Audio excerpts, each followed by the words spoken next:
Welcome to the place where you'll hear from HR leaders, people experts, and wellbeing professionals. You'll learn about their personal and professional journeys, hear about the future of HR and wellbeing, and take away actionable insights and tips. This is the HR and Wellbeing Insider Podcast. Hi, Andy. Really good to have you on the podcast today. Thanks for joining. Hello, sir. Yeah, good to be here. Looking forward to it. Yeah, brilliant. Whereabouts in the world are you today? In Birmingham. So Cool.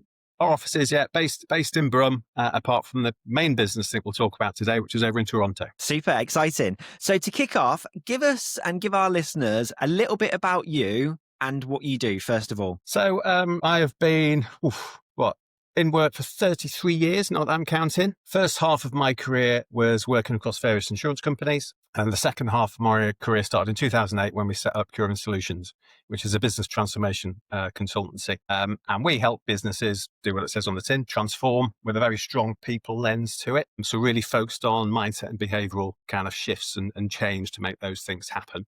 And then we have a business in America.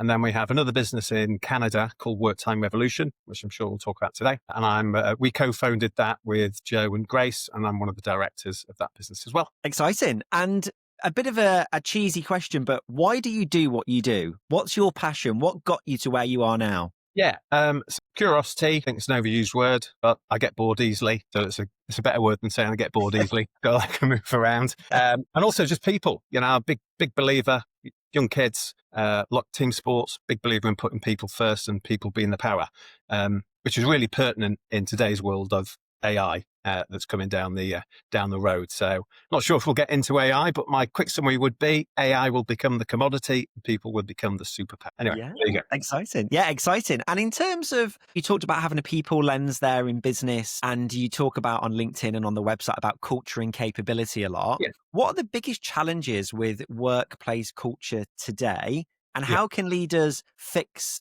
a couple of those challenges, do you think? Big question there. Yeah, no. So I think it's a really interesting one. I think certainly over the course of 33 years, it's changed a lot. And certainly over the 16 years of Curium, it's changed a lot. I wouldn't put my finger on one big problem. I think it's the shift that's starting to happen. And it does link to that whole AI piece, I think. So the thing that interested me over the last kind of few years, it's a bit of a post-COVID thing, is we're very happy for you to trust you to go and work from home. And then we've seen latterly in the last 12, 18 months that some businesses aren't and some businesses are. So there's a real diversity and approach to how fair and trusted staff feel. And I think that's a key thing at the moment. The forced return back to the office does imply, from the likes of Amazon and JP Morgan, that we don't trust you or we want to see you or believe in presenteeism. Whereas other businesses are a bit more relaxed and seem to have more a people culture at their very heart. So I think that's a real interesting topic, which did lead, as part of the story around us setting up the business, looking at, Work Time Revolution. How do we move to a shorter working week in a trusted way? And how do we empower our people? Yeah. And it's important, isn't it? And I think since COVID, everyone got forced to go home. They got posted laptops, go and work at home. You can't go anywhere. And that worked well for a lot of people that I've spoken to. And also some people that I've spoken to didn't really like that method of working. But actually, like for me, for example, it's great to have flexibility and true flexibility. It makes me want to give back more and more to my company because I feel trusted. How do businesses build that trust with their employees, and also vice versa? Because it's super important, but it's not always easy for businesses and for employees. Yeah, no, true. And I think part of the problem, going back to your previous question as well, is there's polarized views, isn't there? There's this view, I think, that, execs, leaders, CEOs are out of touch with what their people want.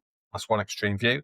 Then the other side, there's an extreme view that people now are just pampered, lazy, want an easy life and just want to work from home in their pajamas. So those kind of polars don't help. I think trust is earned. Trust is built through good communication. Trust is built through people feeling that they're heard and seen, which can be difficult, obviously, in a hybrid or remote world. But there's definitely ways that you can do that. And I think that the biggest impact for a person to enjoy their job or feel engaged is feedback, is feeling empowered, and is feeling that sense of trust. So I think at the heart of that, trust is built through culture. It's what you do. not what you say. And far too often in the past, we've seen businesses saying an awful lot about how great they are, and then sometimes it all unravels in spectacular style. Yeah, I think I agree with you. You've got to do what you say you're going to do. And also communication, I think, is key. Just having open and honest conversation, which I also see more and more now, particularly since COVID, people bringing their whole selves to work and, Yeah. talking about their life. Let's talk about the 4-day week, which is, probably the main point of the podcast today. But what convinced you that a shorter week is the right thing? And how does it actually raise business and personal performance? Okay, good question. Okay, it's a bit of a story here, if you'll indulge Let's me. go. Okay, so my journey started off with a podcast episode. So like your very good self, we were into series 2 of a podcast we were doing called the Empowered Podcast in 22, I think. Okay. And a guest had just pulled out. You know how difficult that is. So Oh, yes. need to rebook someone for 2 days' time. Bit frustrated, so I went online on the BBC website to see how everything were getting on. And I actually saw a headline pop up, which is about 4-day week pilots to come to the UK. It got me curious. I'd heard a little bit about it. And it talked about Andrew Barnes, who kind of first tested this at Perpetual Guardian in New Zealand in 2018. But then he set up 4-day week global to take this around the world and set up those various pilots. So as you do, reached out and said, here you come to the UK. How about jumping on a podcast with me and let's explore this a bit further? And, we all think those things don't work, the simple, direct things, but back came the reply.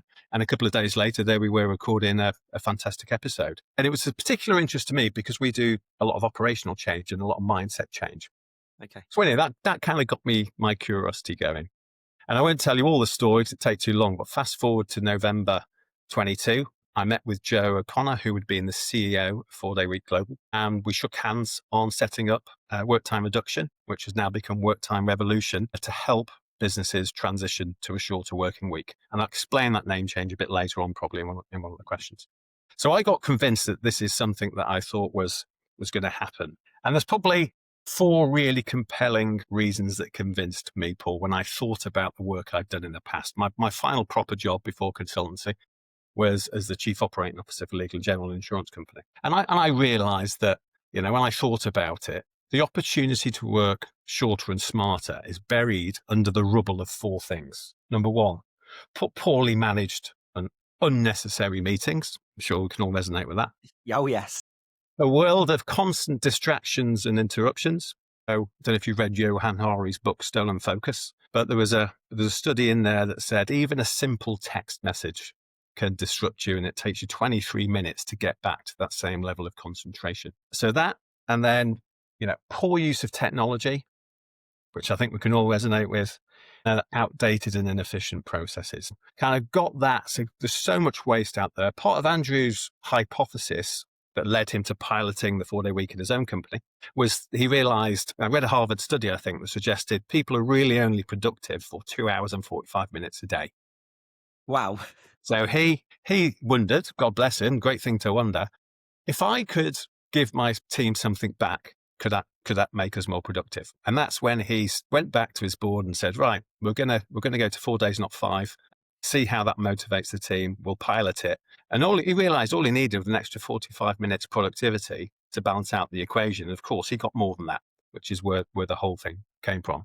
So I could really resonate and understand the logic. I see the waste, seen the pain. And again, going back to that kind of belief in people as a core enabler, that's where I thought, do you know what, how can this work? And then, of course, all the various studies and the global pilots had been done, and you were starting to see the results, and everything was up.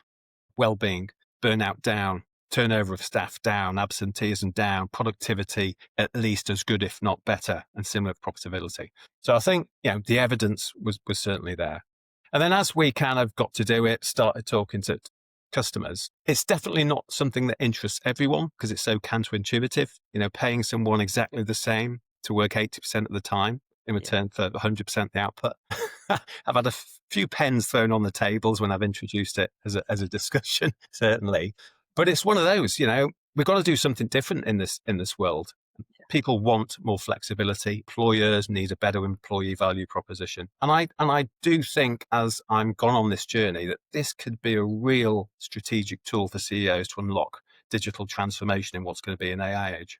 Really, really good answer there, actually. And just one of the things is that I want to pick up on is that concentration piece and the notifications. Because today, when I talk about benefits and well-being to my customers and prospective customers, their benefits propositions aren't competing with other benefits propositions. They're competing with Instagram, TikTok, YouTube, WhatsApp, because constantly, all day, every day, people are getting pinged by all these different apps. And it's like the infinity scroll. It keeps you going and going. In work, we get the Teams messages, the Slack messages, the emails, the phone calls. How can a business really focus on that and streamline that process so people can actually concentrate? Like, is that a thing? Or are we always going to have the emails, the Teams, the messages, the phone calls? We can't get away from it almost. Yeah, no, great questions. It's all about a behavior change and mind shift, right? You'll resonate with that. So imagine you give someone an incentive that's so powerful that collectively they are given problems to solve. And that problem to solve is you can work less. In return, we have to deliver better, same or better output, profitability, etc. And that's kind of where I think there's a real opportunity here, because that collective incentive to, if we perform and work this out, sort out these problems, we get the gift of time back, whatever form of 4-day week that takes. And there's quite a few different forms. Touch on that later on. But that's the thing. This is about problem solving. One of the difficulties here is we can't move to a shorter working week, whatever that is, because customers won't be looked after. There'll be gaps in our service, etc., etc. In theory, yes, but why not give that problem to the teams to sort out? We can do this if we sort out this problem. So Atom Bank, pioneer, the 4-day week, still doing it, slightly longer days, but 4-day week. The customer service standards went up, the profitability has gone up, and all the employee metrics have excelled as well. And that's because this go and sort these problems out, and it's down to you to go and fix it. And again, you yourself and me, certainly when I had proper jobs, if you can get people to work at a more than motivated pace, they will find stuff and sort it out and drive continuous improvement. If you've got ambivalent or disengaged team, they'll resist, not get engaged, and be unambivalent about what you're trying to do. So it's that motivation point to solve problems that is I really like that. And I think that incentive, particularly in a world of flexibility, working from home, and actually people, during COVID and after COVID, people thought about their personal lives, their work lives, and actually what they really wanted. So I think an incentive of actually working a shorter week, but delivering better for the business and for society is actually a really powerful incentive. And I think that really works. And let's be honest as well, there's a bit of honesty required here, which links to the trust comment I think I meant at the outset. We're all about to go on the AI journey. I think every CEO, every employee, every member of society knows that the world is going to fundamentally shift in a month, in 12 months, and 24 months. So going into that and asking people to come on that journey with you as a CEO, then there's got to be, let's not ignore the fact that jobs are going to change, jobs are going to go. Let's embrace the fact and work out what's a fair way that we can sort this out, sort this problem out, get the best results of the business, that you can trust me that we'll be together and getting the right sort of outcomes, rather than hiding the fact that this change is coming towards us. And I think this is, again, that's what I said about a powerful tool to enable digital transformation in the future. It's kind of a partnership approach and a grown-up conversations about what's coming down the line. Yeah, I love that. And you said you've had, pens slammed on the table when you talk about a shorter week for the same amount of money. What's one of the biggest things or metrics or key points that actually make those people who are slamming down the pens stand up and go, wow, this is something we really need to think about? Well, a couple of things. You've got a lot of great studies backed by awesome universities who've been part of the pilots. You've got names like Atom Bank, South Cambridgeshire District Council, Medibank in Australia. You've got an awesome company called Exos in the US who've done it really interestingly. So there's great case studies out there, but most people don't care because this is such a new, counterintuitive, we didn't work like this in our day, that they want a real comfort blanket of, if it's a law firm, show me 50 law firms have done it. If it's a retailer or logistics company, show me X companies who've done it. So there's got to be a leap of faith that this is the right thing to do. So that's hard for some people to make. There are some really interesting stats you can throw with it. For example, what's the name? Police, the City of Golden police force out in Colorado, they did it. So the police officers went from 40 to 32 hours. Wow. Went up a wee bit, and response times improved by 29 seconds. So that's a unique KPI pertinent. Wow. All the performance metrics that South District Cambridgeshire County Council, mouthful, had, I think they hit 27 of the 29, and they'd previously been served with a best value note by the Conservative Party because they didn't like them doing it, which is basically saying you're on the naughty step. We don't believe this is the right thing to do, and there's a political theme around that. But since then, the Labour Party have taken them off the naughty step, and they're currently going through a consultation about making this permanent with all the residents. So, services have improved, so that's great. And I think the important part, just to finish off the question, is there's no one size fits all. So part of what we do is, yes, there's some generic metrics around people and performance, but the most important part at the outset is to get that kind of set of metrics right, to work out what's right for that particular business, what will move the dial, and then you design your trial around those. So the boardroom are happy, management layers are happy, team are happy, and then you kick into a 6-month pilot or wherever it might be. Yeah, brilliant. And you've talked about a 4-day week, and we've seen it in the press. Is it a shorter week, or is it a 4-day week with longer hours? Because you've touched on, a police force there, supermarkets, people who work in, office roles. And I've got friends and family who've talked about saying, I'd work a 12-hour day, 4 days a week rather than doing 5 days. Which one is it and why? Yeah, great question. So 2 high-level points and now a bit more detail.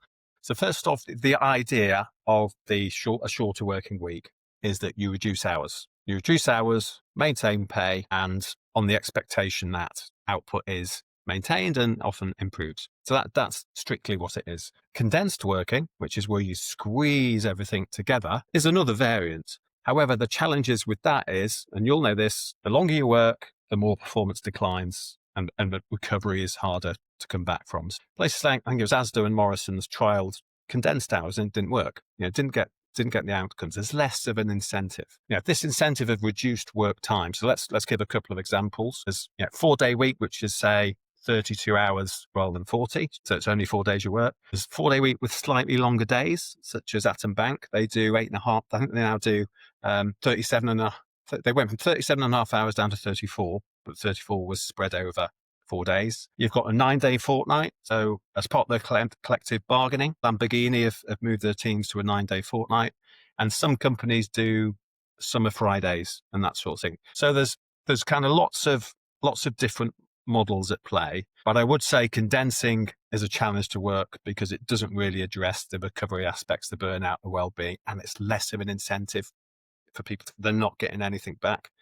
When they did the original UK pilot, they did one of the questions they asked was, what's the value of this benefit? And I think, top of my head, 40-odd% of people said it would take a pay increase for another job of at least 26% or more. I need to check that fact to justify moving back to a full-time role because of the power of the benefits. So again, if you think about it, if you're a CEO, or let's be a CFO, it probably means there's an opportunity to taper pay increases in the future down a little bit, but it's kind of really valued as a benefit. So that's the key kind of core differences. But giving that time back is the important thing.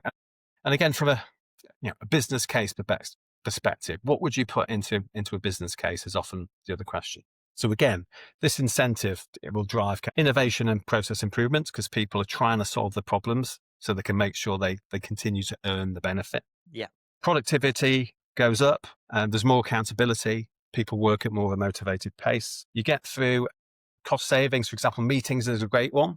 You can imagine how many meetings suddenly either A, disappear, or B, have less attendees, or C, are really shortened down to the precise time that's needed. The work-life balance and flexibility benefits, again, from an employer's brand, being innovative and forward-looking is a great way of talent attraction. And again, through the research, 5 years' time, there's lots of conversations about the 4-day week model being the future. Adam Grant's behind it.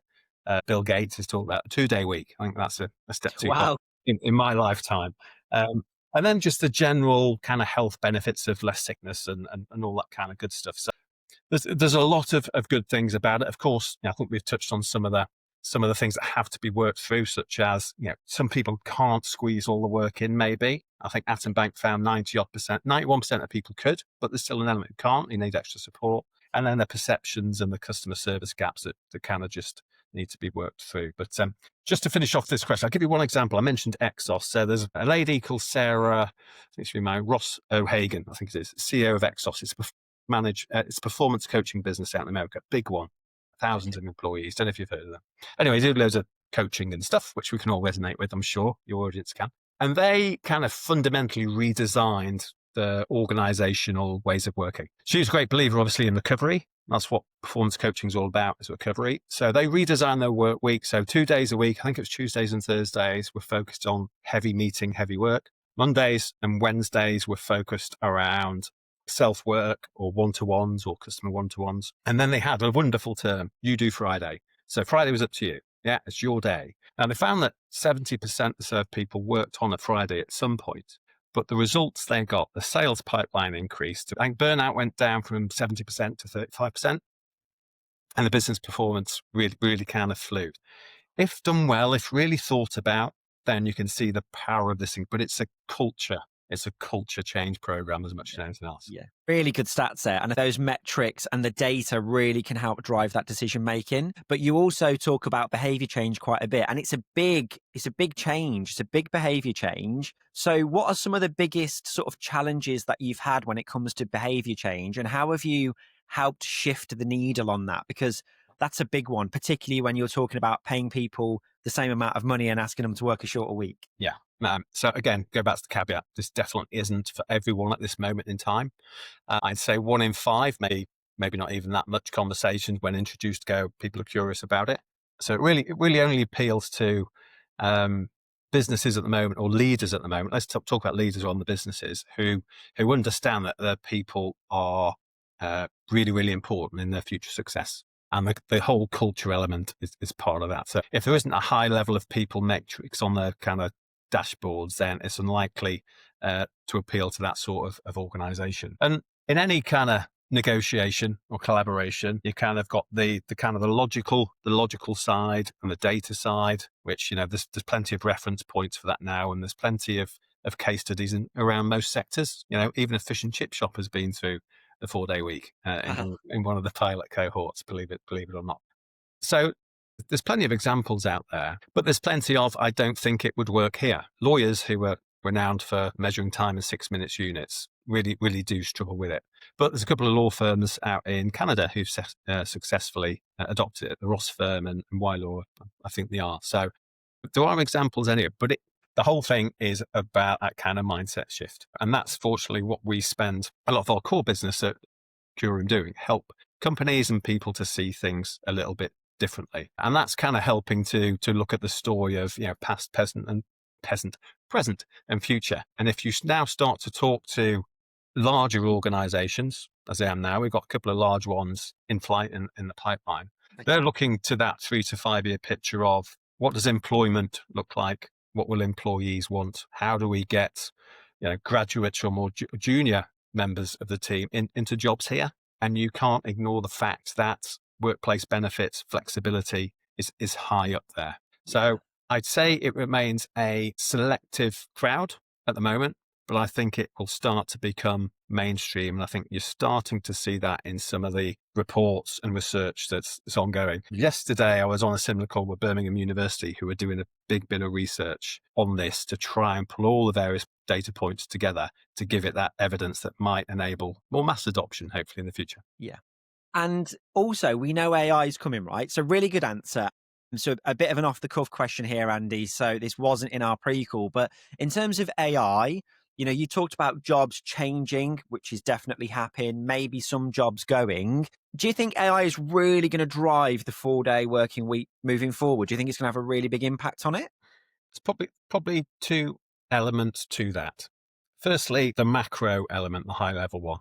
AI is going to fundamentally shift all our work, and timescales depends on who you talk to. But I listen some and read some interesting reports about it now, and it is kind of here and now, and it is happening. So what we're going to be doing in tomorrow is going to be fundamentally different. If you're CEO of a large company and everyone in that company knows that AI is coming, your jobs are going to maybe go, your jobs are going to fundamentally change, or we might need less of you. How are you going to take those people on that journey with you?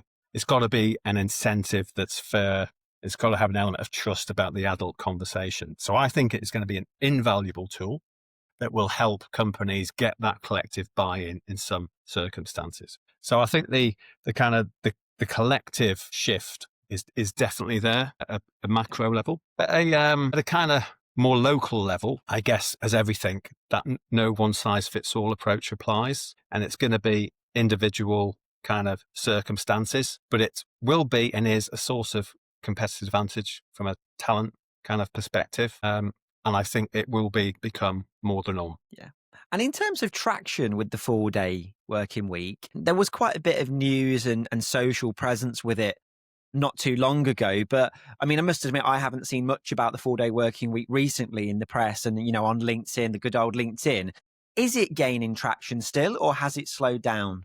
And if so, why? Well, let's go back to your previous question about AI. As well as given that macro moment, AI is obviously going to fundamentally change all those elements I mentioned at the outset.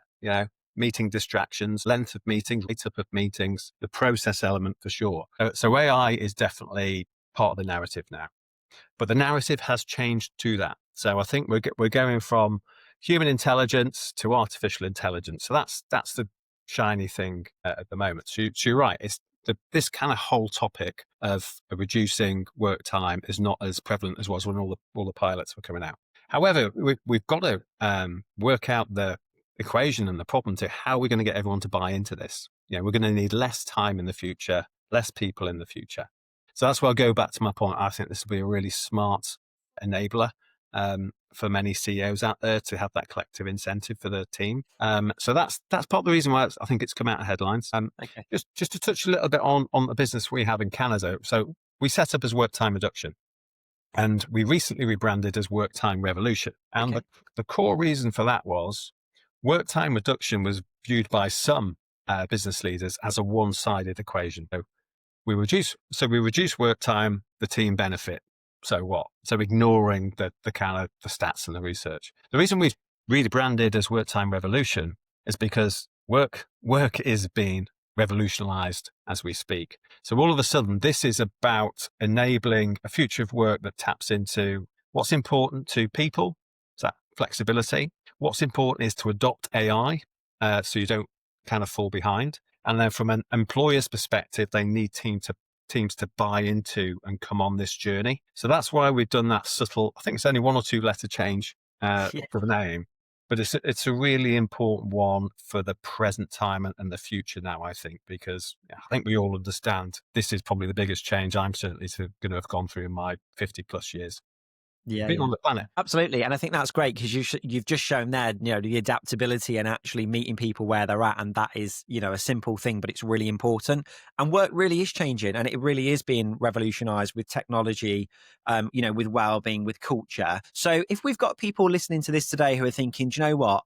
This sounds good. It sounds like something we want to be involved with. What would you say to them in terms of how do they implement this? If they do a pilot, how do they run a pilot? And, this is what you do. This is your world. They're going to need some sort of expert guidance and advice like most businesses do. But what are the practical things they can do? Yeah.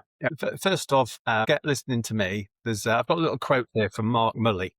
He is the CEO of Atom Bank, as I say, a pioneer of this, a private equity-backed business, and a very successful one. His quote is, 4-day week isn't bloody progressive. His words, not mine. AI will make it logical. So that is a great phrase to underpin this. So I think people who are curious about this, I'm very blessed and privileged to work with Joe and Grace, 2 of the pioneers of the 4-day week movement globally. So we're really, really lucky. We run discovery calls with people. They run many workshops who are curious about, could it work for me? Or they just want to ask the basic questions of, does everyone have the same day off? Of course, it's no, because you've got a smooth demand and manage customers like that. So I think there's lots of, certainly on our website and others, there's plenty of information out there to demystify some of the assumptions. But the best thing to do is just to get on the phone with me or with Joe or Grace and just go, we're a business like this, thinking about this. What would you think? What would you approach it? How would you how do you help us think through whether it's practical or not? And from there, you then, the next step to do, irrespective of who helped you, whether you did it yourself, is really take the time to kind of think about the design and what you're trying to do and what you're trying to achieve. Yeah. Think about what measures really matter to your business so that you need them to move or not to fall. And then give it time. We generally say 3 months to design a pilot, get the teams involved and explain it. 6 months to run the pilot, depends on size and scale of organization. And then you review your results. And often it's helpful to have some independent researcher or some independent, a lot of the universities have been used. I touched on Birmingham University earlier on, because if Andy comes along, says it's a great idea, Andy measures everything, Andy feeds back your results. Of course, Andy's cooked the books, which is never nice, but I think, I think there's a lot of power behind it. There's a lot of information out there already. But if you're a kind of medium-sized business, which are the sorts of ones we deal with, so 100 and 150 people plus, then we're very much open to just having that discovery call with people and hopefully giving them a bit of value back, and then they can decide where they do go from there. Really interesting. Thank you so much, Andy. That's been really useful. I mean, you've opened my eyes in terms of what the difference is for a start between 4 days, condensed hours, and a shorter week. I think you've delivered a lot of value today. What I'll do is I'll link the website, I'll link your LinkedIn profile in the show notes so people can reach out to you and have a conversation. But really appreciate your time today. It's been super insightful, and I'm sure our listeners will enjoy listening in. Likewise, it's good to finally meet you. And of course, we're part of the same but different networking group as well. Exactly, yeah. I'll even link the same. Yeah, we'll link that as well. We'll link the same but different networking group in the comments as well. Why not? Let's get people involved. Thanks. I appreciate your time, Andy. You're welcome. Cheers, Paul. Thank you for listening to the HR and Wellbeing Insider podcast. Look out for the next episode. And in the meantime, sign up to our newsletter in the comments below to hear more from our guests and news and tips on HR and wellbeing. See you in the next episode.